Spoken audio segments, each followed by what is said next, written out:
Let's do a little bit of a deeper dive into the hue saturation adjustment, show you a little bit more creative way to use it and a more practical way to use it.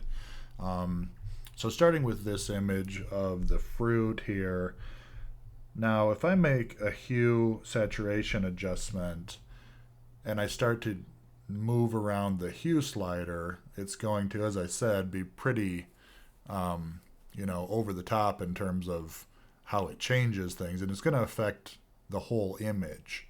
But notice that up here, right above the hue slider, we do have, this is right now all colors, but I can break it into, I just want to look at the reds and affect those, or just the yellows, or whatever. So if I say, okay, I want to take the reds only, and then start to slide this around, then most of the other colors are going to stay unaffected, but I can really change those up or do it more subtly and change the saturation or whatever on certain parts of an image. But I'm going to keep it fairly exaggerated here so you can sort of see it. Then, and here's more of a finished example of this where I've taken those reds, the strawberries, the raspberries, changed them to a completely different color, and then did some masking into it to hide parts of the adjustment layer. So here you have the mask turned off. You can see it's affecting all kinds of different areas. And then with that mask on, tighten it up a little bit so, most of it looks naturalistic, but then there's clearly something strange happening here with the color of the raspberries and the strawberries. So that type of thing can be useful just for creative reasons. More practical example. So here we have an image where we would want to do some photo retouching, blemish removal. And so here, adding our adjustment layer, going to hue saturation, adding that. I got to put it up above here. Now this is a rasterized image because I really want to start to affect the pixels on it. So if it's a smart object, you probably would need to rasterize it for this to work well. So here, and again, I'm just going to target reds because I want to take the reddest things in this image and sort of neutralize them in a way that's going to be effective. And so here I can begin by changing the reddest areas to something that's really radically different looking to target those and make them more obvious where they are. And I could even bump up the saturation on those a little bit.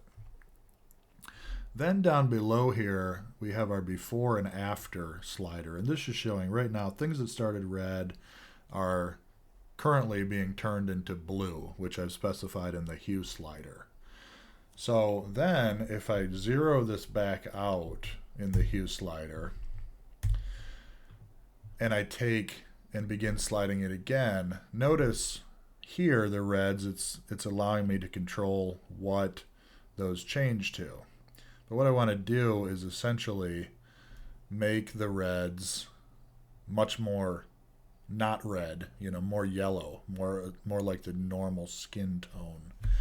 Then it's a lot more subtle already. Then if I go back into this image here and I grab spot healing tool and start to paint with it over top of any blemish areas, they, match the skin tone, and it's just a little bit more of a seamless kind of retouching at that point. And I'm just randomly going in here and just sort of going over these quickly, and you get the idea. Then from there, this hue saturation layer has certainly taken the life out of this person in terms of they look really yellow, right? So you would probably want to go into it now and either straight up, reduce the opacity of it to make it more subtle, or more likely start to put some masking on it to bring pinks and things back into the face, especially where you want them to be, right?